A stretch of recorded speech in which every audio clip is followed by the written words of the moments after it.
Vietnam is one of those countries that looks easy to travel through until you actually try to plan it. The distances are bigger than people expect, the regions feel completely different from each other, and moving between them smoothly takes more coordination than it first seems. That's really why small group travel works so well here. You still get the food, the chaos, the street life, and the local culture, but without spending half the trip trying to figure out transport, timings, and logistics in the background. Flashpack approaches Vietnam in a very social way, but without making the experience feel overly structured. It's a group travel company built specifically for solo travellers, with trips designed separately for people aged 30 to 49 and 45 to 59, and honestly, that changes the atmosphere quite a lot from the start. Everyone arrives independently, but because people are in a similar stage of life, the group dynamic tends to form naturally. The Vietnam itinerary itself moves quickly, but never really feels rushed. One day, you're weaving through the back streets of Ho Chi Minh City on a Vespa food tour, then suddenly, you're kayaking through quieter parts of Lan Ha Bay, far away from the busier tourist areas. There are also smaller cultural moments throughout the trip, like a tofu making masterclass with a local called Mr. Tu, or lunch at Dong Thien Pagoda following Buddhist traditions and rituals. And that's probably the key thing with Flashpack overall. The trip feels immersive, but still comfortable. You're getting local access and cultural experiences, while still staying somewhere that feels premium at the end of the day. Bookmundi goes in almost the opposite direction. Its Hanoi nightlife trip is much shorter, much younger, and much more built around social energy. So instead of moving across the country deeply, the experience is really about diving straight into Hanoi after dark. Street bars, cyclo rides through the city at night, local breweries, crowded streets, that kind of atmosphere.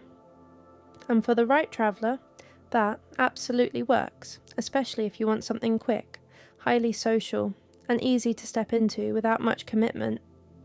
Wendy Wu takes a more traditional, all-inclusive approach.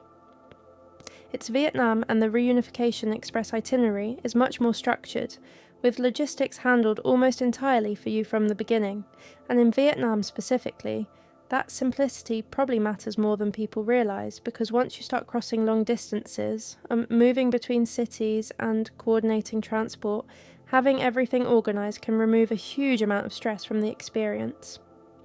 The itinerary itself mixes major highlights with scenic travel, including the Reunification Express train journey and Ha Long Bay, and reviews consistently focus on how smooth and well organised the overall trip feels. Jules Verne moves at a much slower pace altogether. Its Vietnam experience is built more around river cruising, quiet waterways, and gradual travel through northern Vietnam.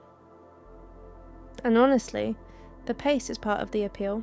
Instead of constantly moving, you're seeing the country unfold more gradually from the water. That creates a very different feeling compared to faster moving itineraries.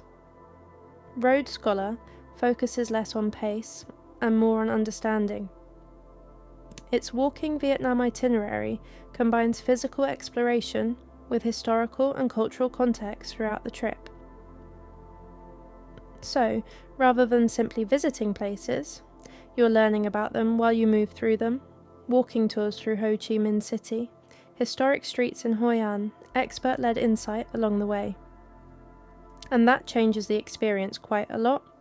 It becomes less about sightseeing and more about connection and context. So, when you step back and look at all of these trips together, the differences become pretty clear. Flashpack leans into immersive solo travel with strong social connection. Bookmundi focuses much more on nightlife and spontaneity. Wendy Wu is about structure and ease. Jules Verne slows everything down through river cruising and scenic travel. And Road Scholar focuses on learning, walking, and cultural depth. So really, the best small group tour to Vietnam depends on how you want the country to feel while you're there. Fast-moving and social, slow and reflective, deeply cultural, or fully organised from beginning to end. But if you're travelling solo and want something that balances local immersion, social connection, and a more premium style of travel, Flashpack stands out as one of the strongest options overall.